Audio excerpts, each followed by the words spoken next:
That's okay. So on the lesson plan today is a lot of movement from top position. So Artaven, couple of new faces here. We've got Logan's back for the beginner class. Brandon, I haven't seen him what feels like forever. Got Mike Doyle. Where have you been? It's been a while, huh? Just puts his hands in the air. Okay, so I'm gonna grab this dummy. We're talking about movement today. Okay, so a lot of movement. There's something, chat, I'll read it after. So starting from side control.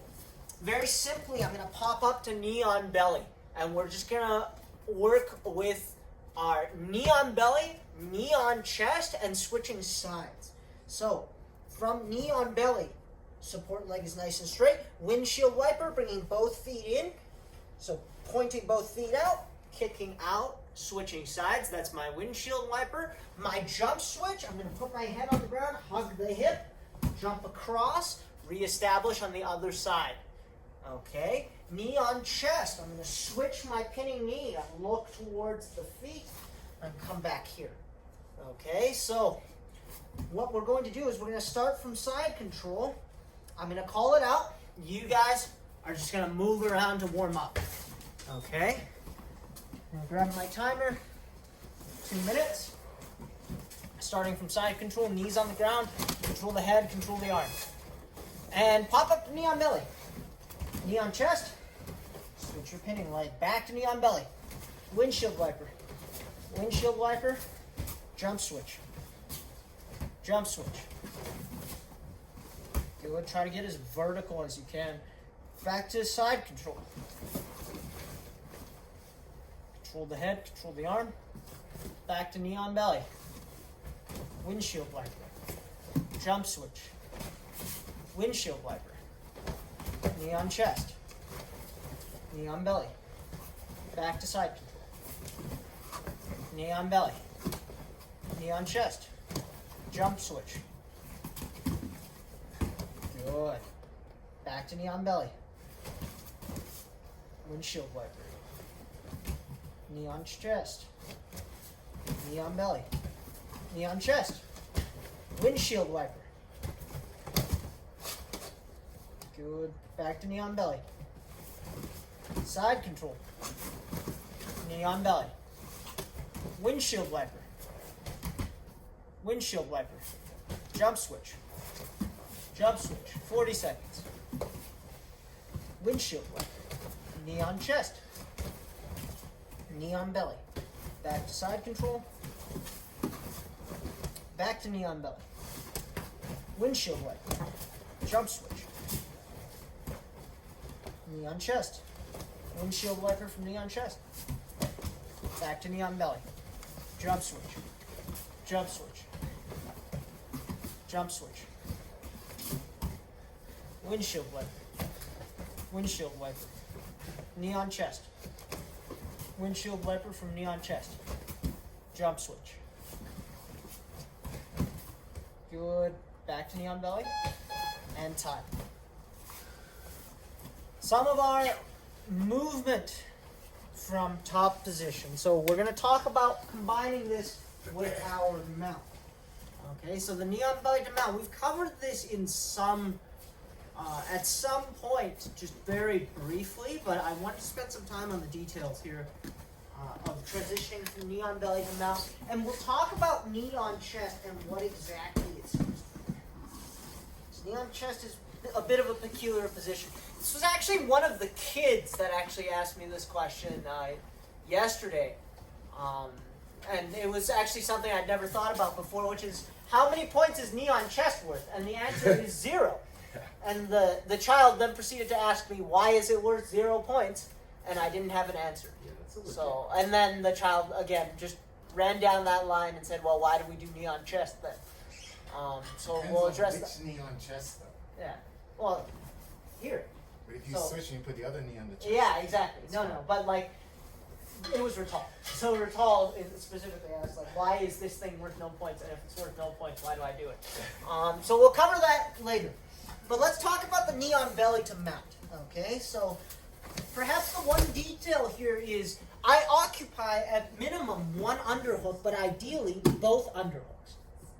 Okay, now once I get both underhooks, meaning I get behind both my opponent's arms, I'm going to lead with my knee. Okay, my knee is going to go to the ground. My foot does not cross the center line. And I'll show all of this with a live partner just so you guys can see in a second. You can place your head on the ground for base if you'd like. But now, once my knee touches the ground, I am going to drop my hip almost and perform just a single windshield wiper, slapping the floor with my foot right here. Okay? Once I drop my hip, I'm slightly off center here, so I'm going to drive up and square back to the middle to establish my mount. Back to knee on belly. Double underhooks. This can be done with just one underhook, but ideally you have both. Okay? My knee goes to the mat. My foot does not cross the center line. I'm going to drop my hip and my foot, and I'm going to drive right back into the middle to establish my mount. I'll show you a couple of those details with Coach Nathan, just so we see why it's so important. Why each of those pieces is so important. So, right here. First, let's address the underhook. If I do not have underhooks, it's going to be easy for both arms to interfere with the path of my knee as I attempt to advance to mount. So if I try to just put my hands here, yeah, Coach Nathan's just going to shove and he can start to wrestle up. So what I need to do first of all, I establish a good knee on belly, is I'm going to get underneath the elbows, I'm going to walk those hands, I'm going to get my underhooks. Okay, now it's going to be significantly more difficult for Coach Nathan to obstruct the path of my knee. I'm going to drive that knee to the ground. If my foot strays too far into the middle, it's very easy for Coach Nathan to snag that quarter guard. I'm sure we all know how annoying that is. It's fixable, but it's not a position I want to be in. So my foot stays on this side of the hip. Okay, I'm not sure how easy that is to see. I'm leading with the knee. I have my underhooks. Drop that foot.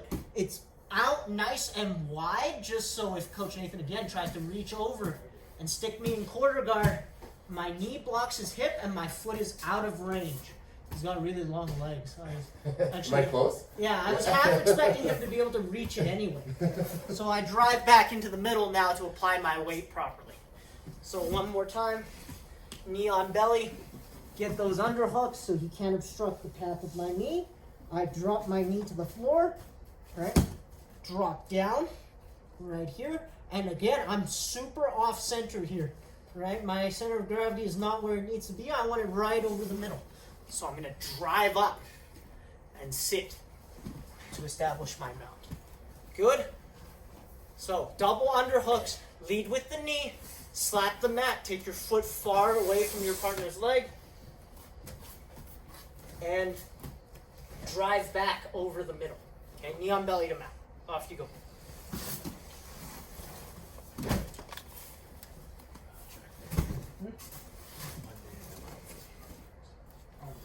Yeah, I actually talked to him about that. Oh, okay. Like, should we do like the arm direction to the side? He's like, too much information. Save it for next one. Yeah, he gave me like a few techniques in the next one, but he just said Monday arm direction. That's for sure. Good. Excellent. Yeah, belly to mount. Good. Knee on belly to mount. Like the foot slap. Oh, yeah. Yeah. Make sure slap the foot to the ground.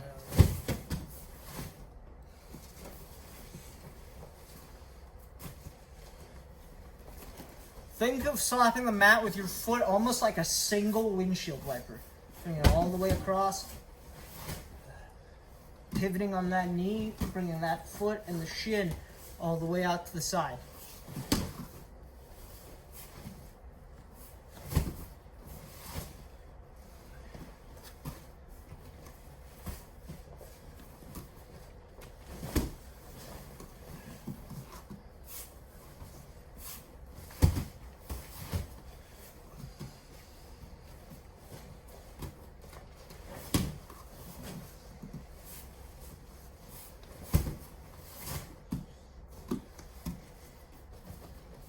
Good. Looks like most of you have it. You're nice and low, leading with that knee. Get that knee to the ground first.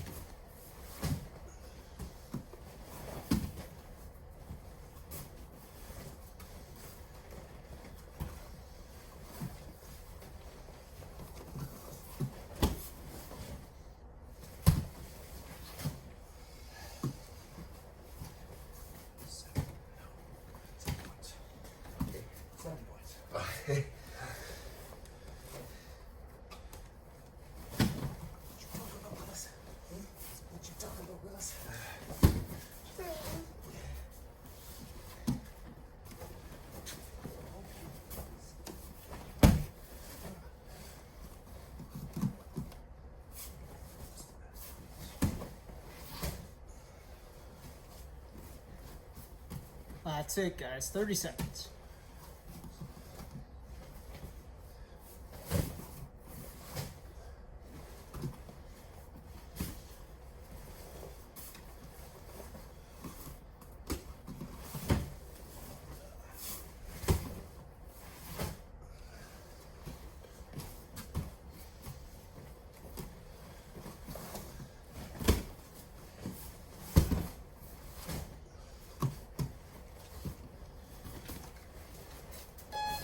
Time.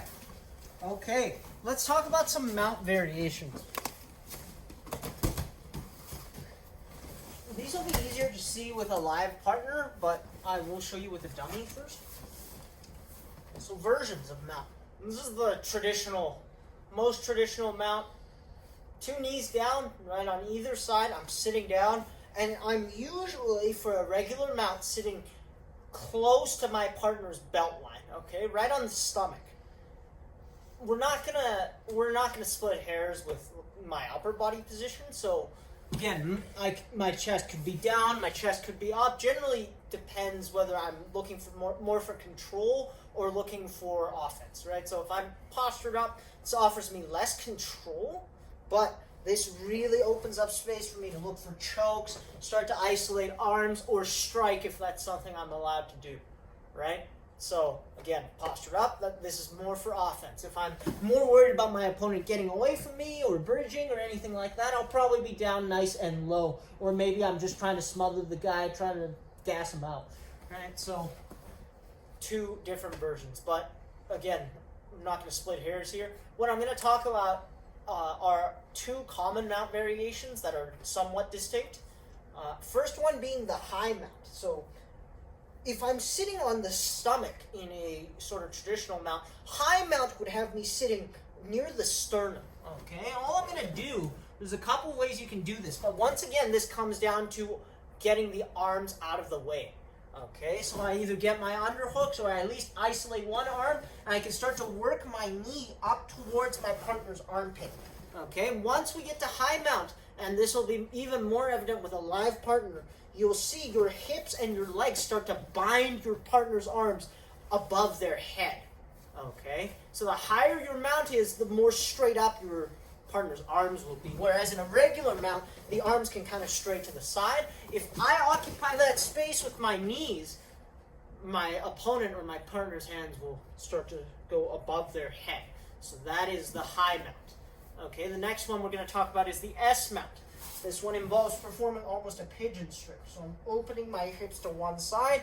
S mount, a good S mount has my knee above one shoulder and my heel, my other heel, above the other shoulder. So I'm clamping, I'm forming a line between my heel and my other knee, both above my partner's shoulder line, like so. And the contact point where I'm putting my weight is my IT band, okay, this thing on the side of your leg. So I'm putting my weight into my IT band and into my hip. I'm not sitting like this with my hamstring making contact. Instead, I'm going to be sitting almost sideways here with my hip and my IT band applying the pressure, my knee and my heel forming a line above my partner's shoulder. So I'll show you those two with Coach Nathan. So here is regular mount. Okay, nice normal mount. High mount.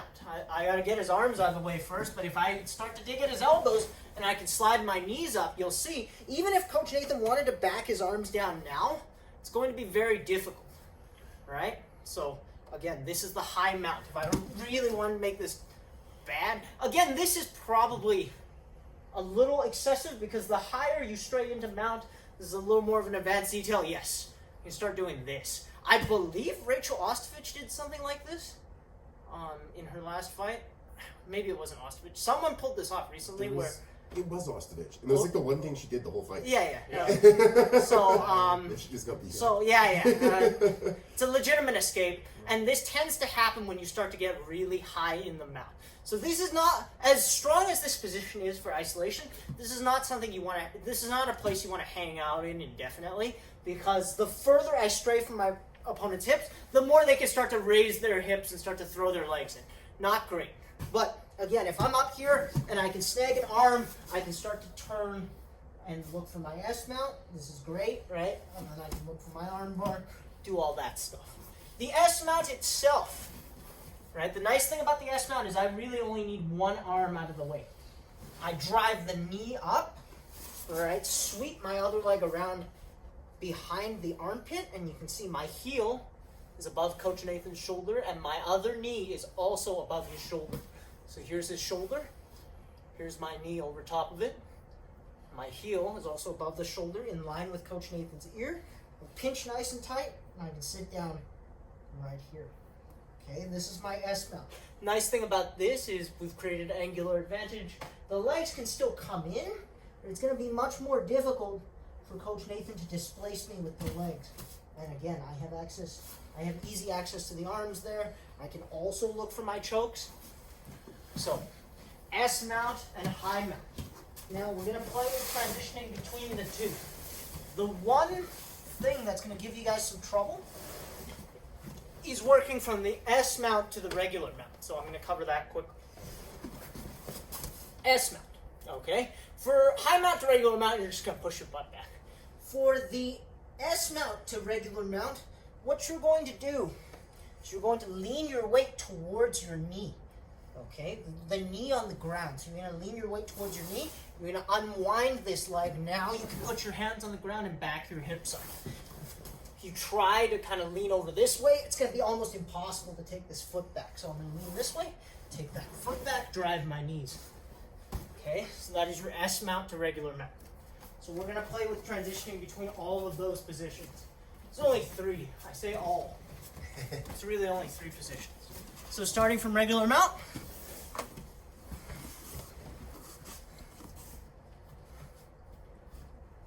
All right, and high mount. Slide up. High mount to S mount. S mount back to regular mount. Lean over the knee. Take that leg back. Drive your hips back towards the belly. Good.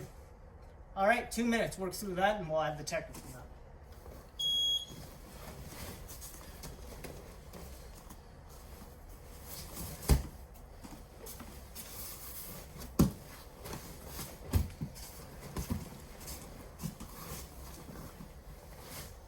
So mount, high mount, S mount, back to regular mount. Just flow through that.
Good, Mike. That's it.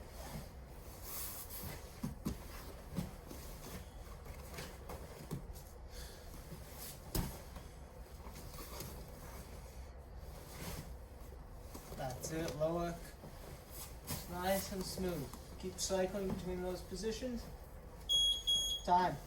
Okay. Now, these three are the positions that are connected very well. I'm going to talk about the technical now. It just doesn't connect as cleanly, but it is technically a version of mount. So the technical mount, think of it as like a halfway position between the mount and back control.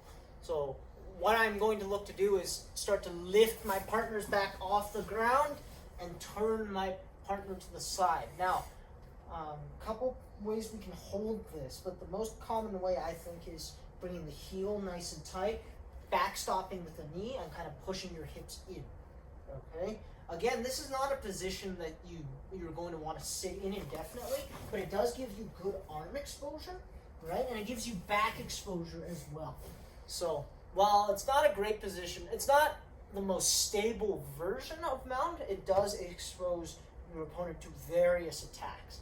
So right here, right, I turn my partner onto the side, backstop him, and then keep that heel nice and tight.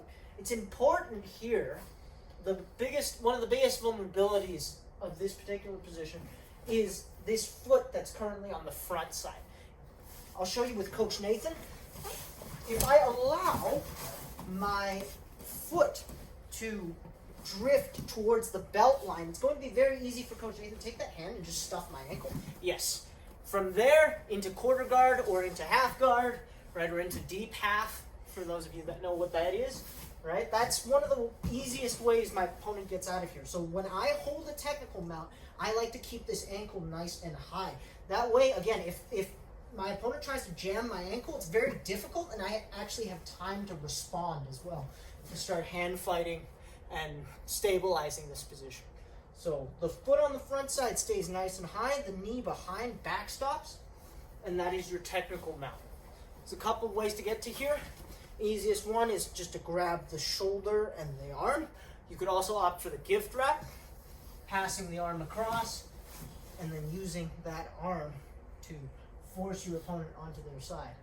Now, the technical mount connects fairly well to the S mount if I pull this arm up, right? If I clear out this bottom arm and I flatten my opponent back out, I can sit into a sort of S mount position, but it doesn't connect as well to other versions of mount. So unless my opponent fights their back and I can kick this leg out, I guess that would be regular mount. And high mount as well, so if my opponent flattens out and I can immediately occupy this space, right, this would be high mount. So while it is connected, a lot of it is kind of relies on reactions from your opponent, so we can add that piece in as well. But I want to introduce those other two variations first, because the technical mount is kind of unique in being sort of a halfway position. So off you go, right? So just play with cycling between all those positions. Traditional mount, high mount, S mount, and technical mount.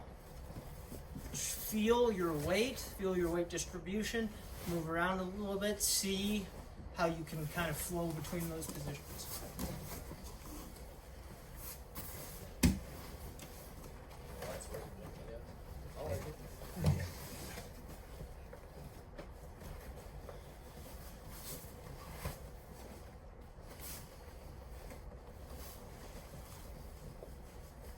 Jack, do you like to go right out, or do you? I feel like right out You is do, eh? like if I'm trying to stabilize the position. I guess you're just something right out. Yes. I have a tendency of just Yeah, straight that's to there, fine. right? That's And then like it's- that's right. all. That's like kind of selling out for the back tape. yeah, totally. I just feel like from here I have That's I fine. Can, It's I can definitely soften not a bit raw. here. Yeah. You know, I can really sit into it, and if I need to, turn out easy enough. I think the reason I prefer to be like out at an angle is because I like arm bars, Right. and that puts me closer to the arm bar position. Right. I find that, yeah, like if I can hit technical stand or technical mount, I usually end up going like bow and arrow. Yep. So I like set it up right away. Yes. Really set it up and then just fall back into it. Yep. It's totally legit.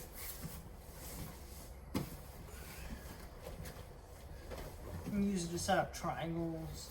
This is a good triangle setup from that. Arm locks, omoplatas, kind of gimmicky, but It's the promise of you can do it. Go-go plata. it. Sorcery. I mean, Ty, it's not actually that complicated. You just need the knee flexibility. You need to make sure your knee doesn't explode. Yeah, I can't guarantee that. Okay.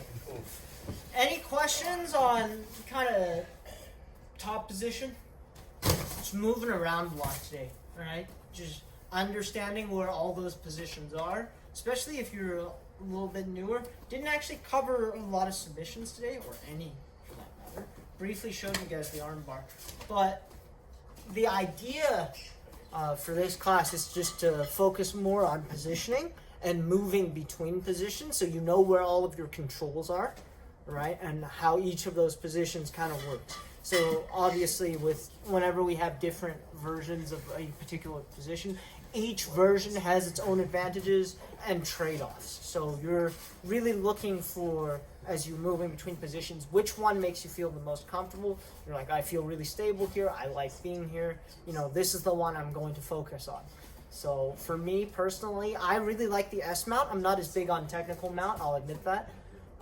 I just don't like it as much, but I feel really comfortable in the S mount if I can ever get there. I also don't feel particularly comfortable in high mount, and that's just me, but there are certain people that I know that really enjoy high mount and being able to get up there, drop down low, and start to apply pressure, even as their opponents try to fish with their legs. So, you know, it's really up to you, and that's one of the nice things about this sport. As you work through positions, you find ones that work better for you and your body type and your body mechanics. Good? No questions? Jack, I have a question. Yeah, go ahead, Jacinta. When you're doing technical mount, where should you have your body weight? Should it be up near the shoulders or in the middle of the body? Like, are you sitting on top? I prefer to stray towards the head. And again, this also goes towards protecting that foot from getting stuffed. So if I'm here, I like to kind of drive in at like the line of the chest. I find if I put weight down here, it puts weight into my hip and it lightens my foot, making my foot easier to displace. Okay, so I like to be here and I like to drive kind of through at the chest line. And Coach Nathan and I were discussing this, right? Whether to have this foot out or to kind of windshield wiper it in. I find I don't have as much drive here, and again, this makes my foot just a little bit lighter, a little easier to displace, versus, you know, being here and kind of really driving in, trying to almost force my partner to go belly down over there. So that's, again, personal preference, but I don't think there's anything wrong if you wanted to sit, you know, on the hip here. I find just as a smaller practitioner, this really lightens my foot, and if they wanted to, just pick my foot up and stuff it. Is that okay with you? Huh? Is that Yeah, okay? that's Okay, fine. sorry. My knees aren't that terrible yet. Okay, so Jen. Jacinta, one little thing too, just for description, most of his weight was on my ribs for the most part. Okay. Okay? Yeah. He's like kind of right in there, so. So you want to sit on those ribs and then push with your knee. Yes. Kind of almost roll And I'm him driving forward. my hips. It's kind of hard to see, but if, you know, anytime we do that drill where you come back here and you drive through your hips, right? That's where the pressure's going. It's not so much that I'm like squeezing or clamping with my legs. It's me pushing my hips forward and using that to apply my weight. Okay? Perfect. Thank you. Excellent question. Okay. I'm just going to segue right into the next class. Apparently, a lot of people missed the leg lock entry thing because I got a lot of blank stares. I know Coach Nathan missed it as well because I was it was trying. his early birthday. So everyone wish Coach Nathan a happy birthday Hey, or man. belated birthday. Hey. But we're gonna warm up the same way. So cycling through leg lock positions. This is why I always make you guys do this. This is the best way to start to learn leg locks, is by understanding the positioning and how we cycle between them. Much like the mount, okay? These positions are completely distinct, but we still need to understand how they're connected. So first one I'm going to start with is single leg X. My one leg is underneath my partner's leg, circling around to the hip and clamping, okay? And my knee is on the inside. I'm thinking about pinching my knee to my opposite heel, squeezing this leg in there, isolating that hip and leg, okay?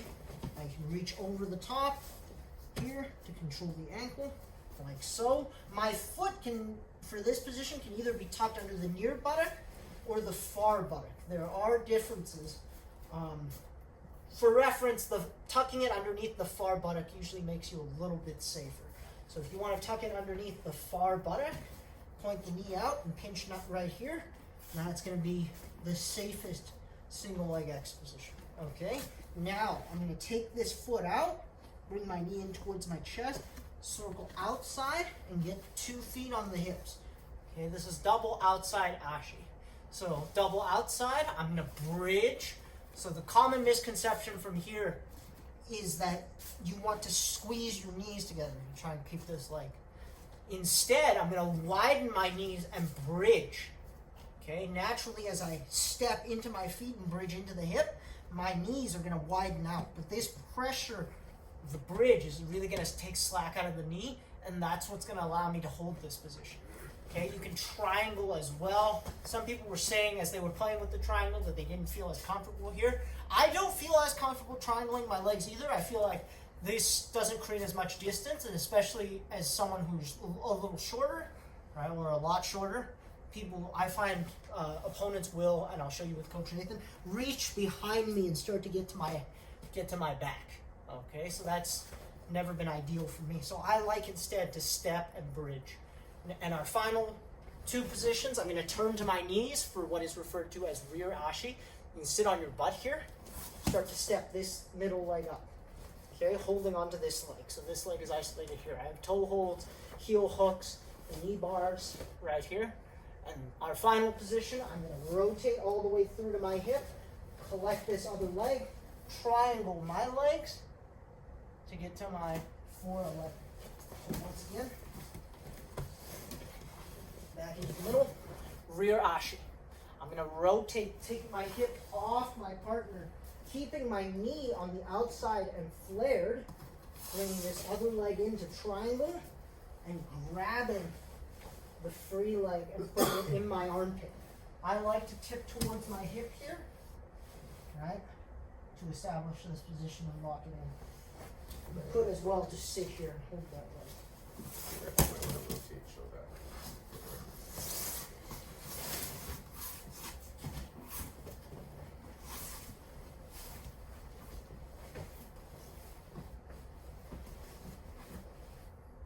There. Okay? So just cycle through all those positions. Single leg X. Double outside. Turn to my knees, rear ashi. Switch through. Get to my hip. Collect that far leg. Lock up. 411. Off you go.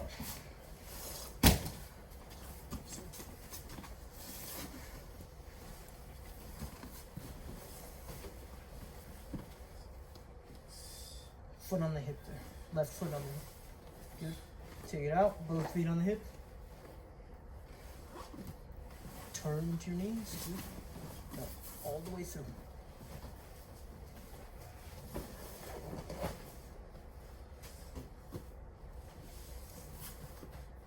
Good. Watch Coach Nathan if you're a little lost.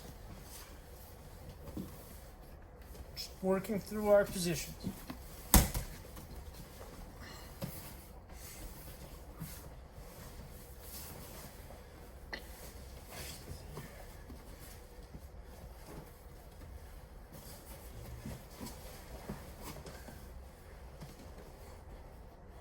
bringing this to the outside here with the single leg? No. Keep it to the inside? Yeah, keep it to the inside, just the knee is pinching. So you're gonna stick your foot under the far buttock or the near buttock. So, Yep, there, and just the knee. okay. Good. And you're gonna think about pinching that kneecap to that heel. Okay. Your right knee to your left heel. Go in there. Is there any benefit from bringing this foot over? Like, so you Yes, grab it, but or- legality. Oh, because that's the reaping. Oh yeah, that's the reap. But the reap is going to be legal, so The reaping's dead, man. reap everything. Just You also gonna reap forfeit away. some content. I was actually going to talk about like the pure reaping position, or what Dean Lister called game over. It's like straight, just reap, Dean Lister. reap, for it, the- reap for and the lock win. it in. Reap the weed, reap the knee, Johnny. Reap the knee.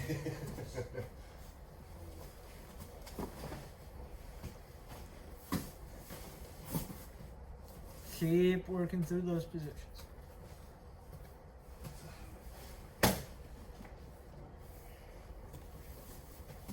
And time. How's that working out so far? Not good. Good. Clear as mud. Clearest mud ever. Yeah, man. Alright, so we're going to talk about 2 bottom entries. I'll add a third if we have time. I'll start with Coach Nathan. We'll do the hard one first. So, reverse X to 411. And I'll show you with a dummy afterwards. But, you're going to start on your knees. We're actually doing both. Okay. So, butterfly guard, okay? From butterfly guard, I'm going to form a reverse X, sometimes referred to as a mock X. I'm going to take one butterfly hook, bring it all the way across to the outside of the knee. I'm going to flex my foot, and I'm going to form what is effectively a wrong-sided X, okay? Between my butterfly hook on the inside of the hamstring and my hook with my foot on the outside of the knee. Now, there's a couple of ways we can do this. I'll do the underhook version. So I'm going to use an underhook. I'm going to pull my partner onto me. And the important part when you do this with a live partner, it's more for Gabe and Nate. I want to take and I want to kind of support my partner's weight with my 2 knees. So my knee on the inside here is going to look to target this opposite hip.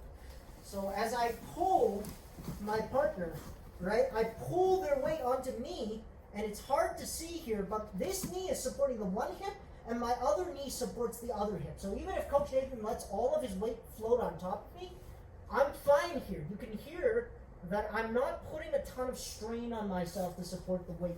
That's because this structure of my 2 knees very easily supports that weight. Okay, now I'm going to take my underhook out. I'm going to form a cross arm frame. So I'm going to take my arm to the opposite armpit.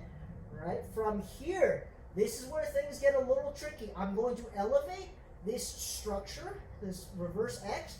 I'm going to kick this bottom leg through. Right, I'll try to do this slowly. So I kick this bottom leg through until my knee clears out. Now, what I'm going to do is I'm going to try and tuck my knee behind my partner's knee.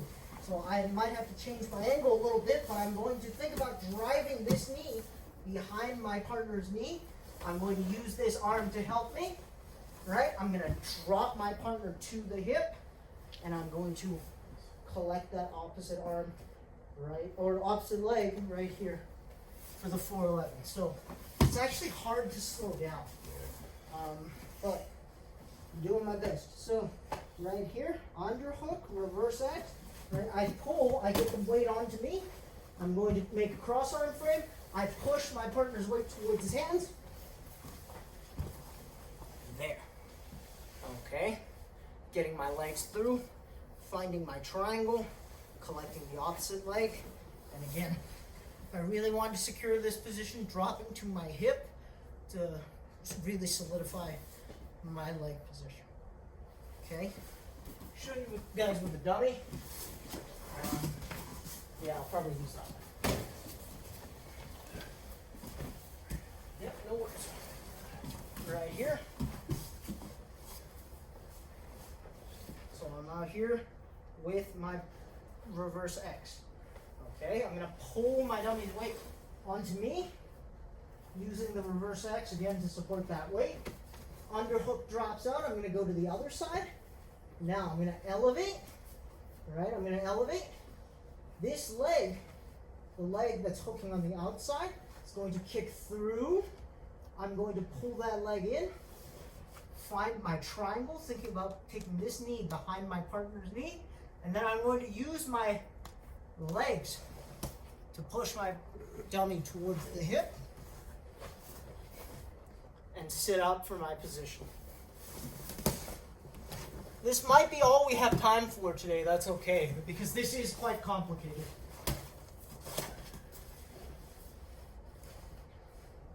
Reverse X, underhook.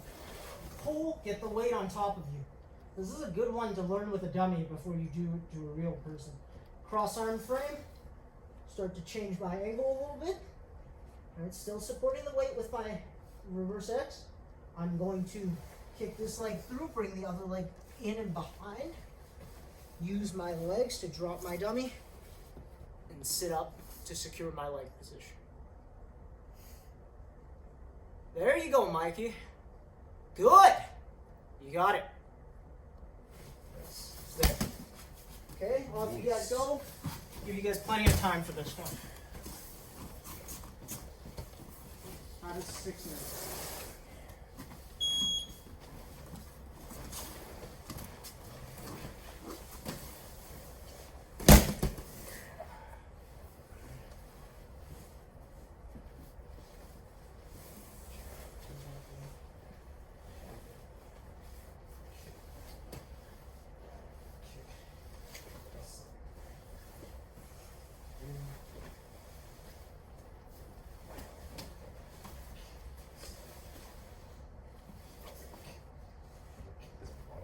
Oh, I went the wrong way. That's why. Like that's in the middle stays where it is. Yes. Yeah. The leg on the inside. Yeah, Yep, both legs go through to some extent. Now break your partner down to their hip. Good. Yeah. You got it. Yeah, I turned the wrong way. There it is, Jacinta. Yeah, I want to confuse the other one. Good try on this side. Not good with the back. Yeah, the last thing I'm surprised you Just because the dummy doesn't really have knees, it's going to make it a little trickier to feel that position. But you guys are doing great.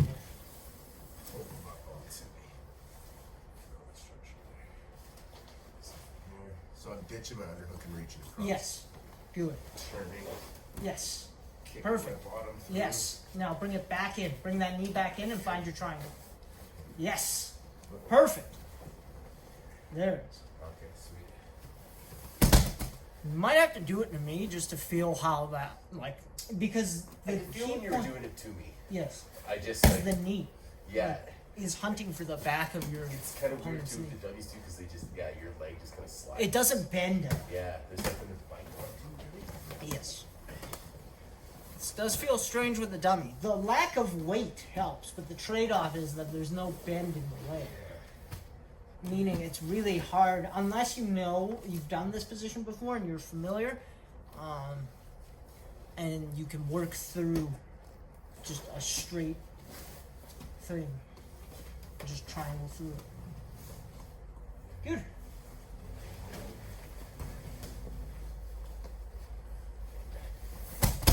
Looks like you've got it, Gabe. Very good. Nigel's got it. Mike's got it. Excellent. Lots of time. Should work through this. I'll take questions afterwards.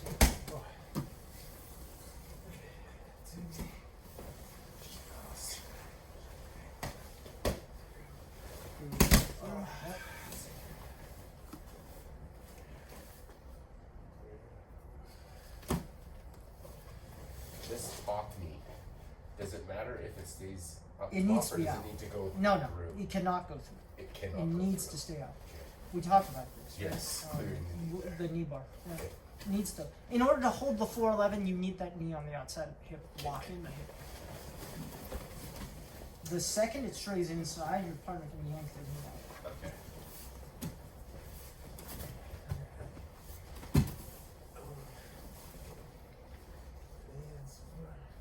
Take the under Look out. Cross frame. Good. There. Yes. And the knee stays very much up. I'm just trying to like Yep. flare it. Flare. Flare. Push your hip. A couple more minutes, guys.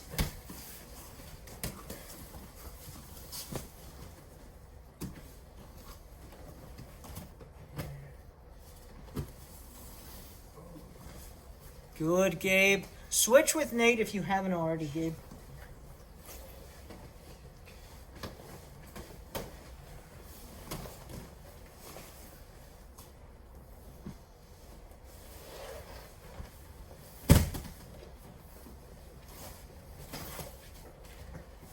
Good. Bring that knee through.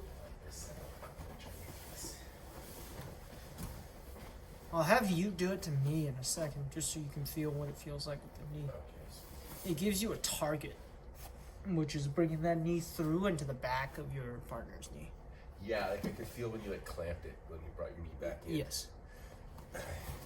That is actually a fairly important like landmark, I want to say. But you're trading that for like the lack of point. The alternative is to find a child. Put a bag of potatoes in Will's knee.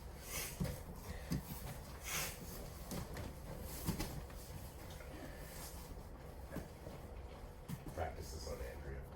Yeah. What the? Just convince her it's like partner yoga. There's a hue of truth to that for sure, because I definitely won't. Okay, you want to try something?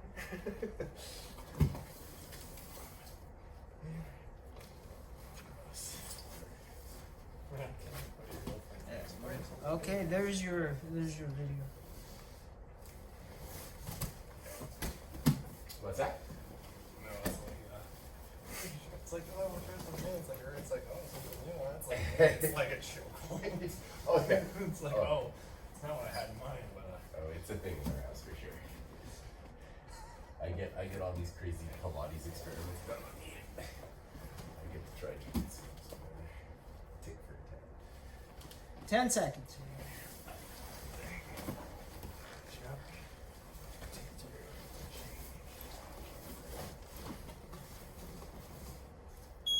Time. All right, I'm sure you guys have questions. But first, I'm going to have Coach Nathan do this to me. Just so, it's going to be fairly easy for him to hold me in the air and slow this down. So, and this is also good practice, because one of the important landmarks in this position is being able to bring this knee eventually through to the back of my knee. So go ahead. Hold, right? Weight over the top. So now frame, right? As you bring this through, that knee is going to slip in, right? And you're going to find the knee in the back of my knee. And there. Okay? So one more time.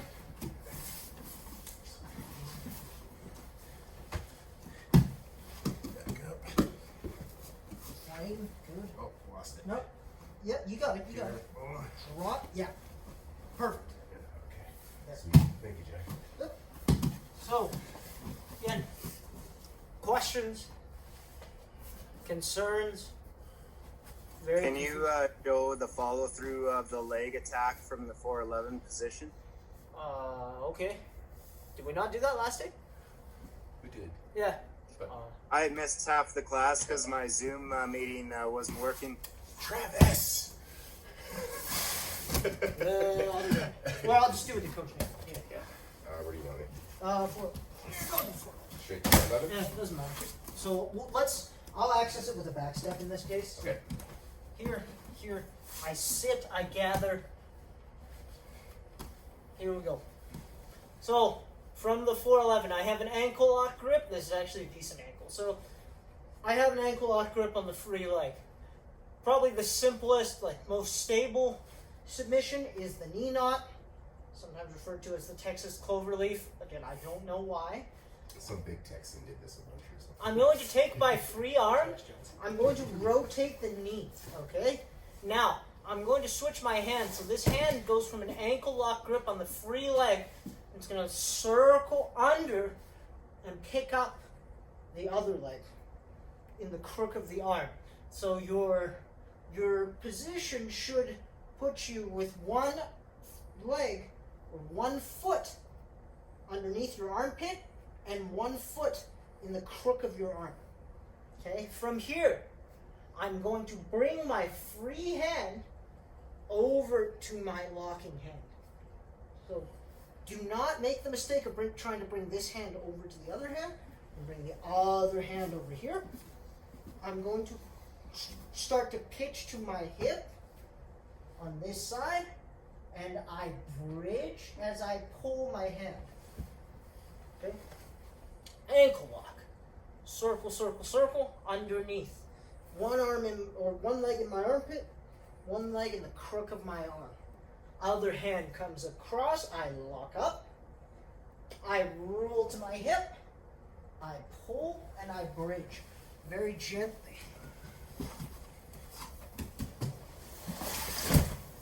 This guy's like, "Jeez." Things coming at me. Here. Okay? Ankle lock grip, and I have my 411. I circle underneath. One leg in my armpit, other leg in the crook of my arm right here. Bring my free hand over to lock. I roll to the hip of my entangling leg, and I pull. Again, your dummy is going to have an almost infinite amount of give when you start pulling. So just make sure your position's correct, lock everything in, and pull. Okay? It's not going to feel like much if you're doing it to a dummy. But I promise you, this thing hurts. It's terrible. It sucks. Even from like just doing them the other day, I Well, pulled I did stiff fail. ankles the next day. Yeah, I was like, come to think of it, I did fail to finish one of these in sub-A's. oh, really? Right? I cooked the guy in there for like a good minute. Like this last one? Yeah. Actually, I think I remember. Yeah, that was the wrist lock. Yeah, one, he right? Where wrist he locked got you. desperate. He got desperate Yeah. and reached over the top for a wrist lock. That's He right, actually that's got right. it. That was really upsetting. But all that For aside, that, I did see it from last class, but I didn't need the review, and I found it difficult to do with the dummy. yeah, it feels a little weird with a dummy. That's one of those things. You're gonna need to do this on a real person at some point. But it is definitely doable with a dummy. You just don't get the feedback, right? But I say that about most things when you work with a dummy. Again, it is kind of tough sometimes to do brand new stuff with a dummy because you're not sure if you've got it. I think part of why I'm comfortable working with dummies is I know, like, for the most part, that what I'm doing is correct. At least, like, generally. Right? And I'm like, yeah, this would work, right? Or this feels right, or I have to make adjustments. But if you don't, right, it's something you have to get used to. Hopefully we'll be back in here sooner rather than later. But give this a try, guys. And then we'll wrap up. Did it go around or is it Well, let's just give this one a try. Yeah. Because there are a couple people in here that weren't here last class either. So Patrick, Mike, you guys, this is Brendan. I'm sure Mike and Brendan, you guys have seen me teach the knee knock before.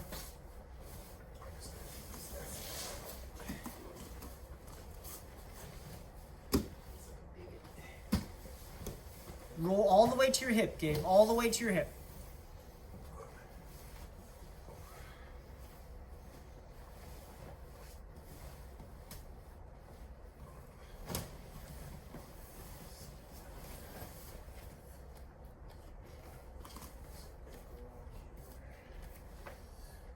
Good. Coach Nick, make sure that knee, the reaping knee, stays on the outside of your leg. Wait, which one, sorry? Your right knee. Your right knee. Yep. Pull it back. Put it in the hip. Flare it. Oh, and then, well, sorry, so when I come back here, Pull the knee out. sorry. Out. You're sticking it in more. So you got Oh, There. oh, gotcha, and then, There. oh, okay, got it. Didn't know. Oh, okay, so over here, Yes. I don't want this. No. That person's gonna yank their leg out almost, and I'll show you why in a second. Okay, so this, oh, okay, so as long as the knees in the crotch here. Yeah. Good. So, over, bridge. Facing out.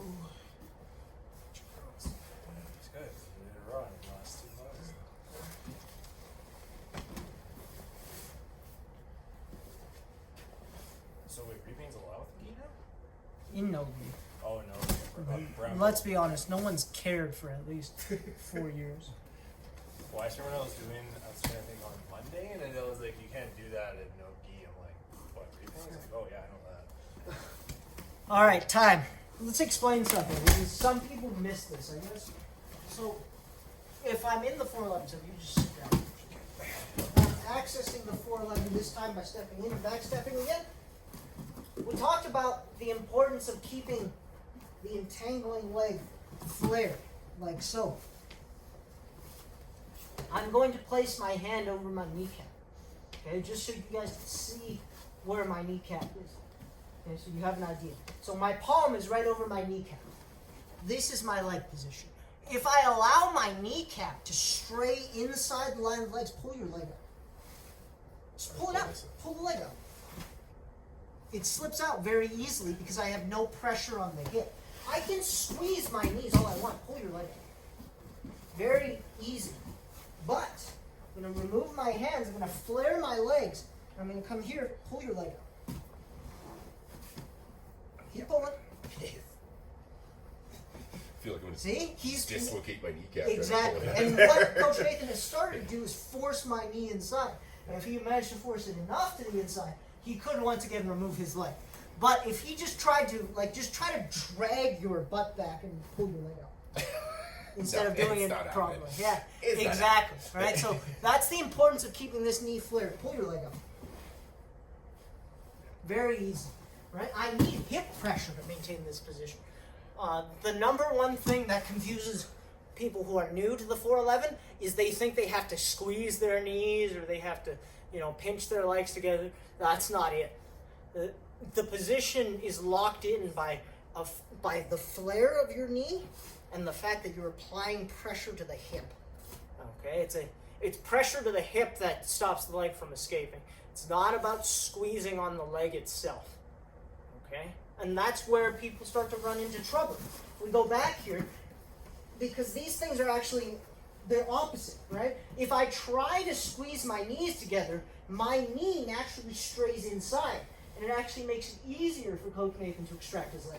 Whereas if I flare, right,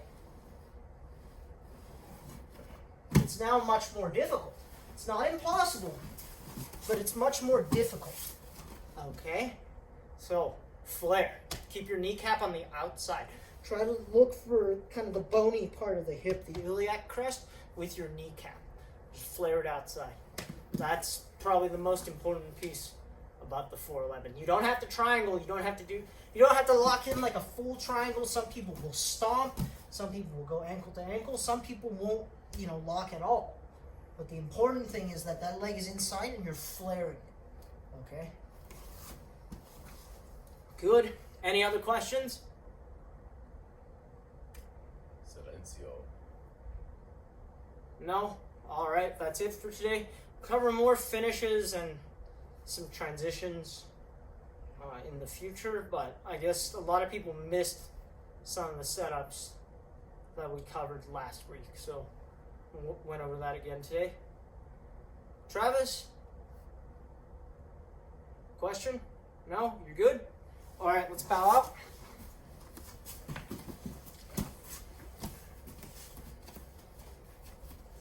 Left or right? Thank you. See you guys on Friday. Ready. Thanks, guys. Yeah, thanks, Thanks, Trav. Travis.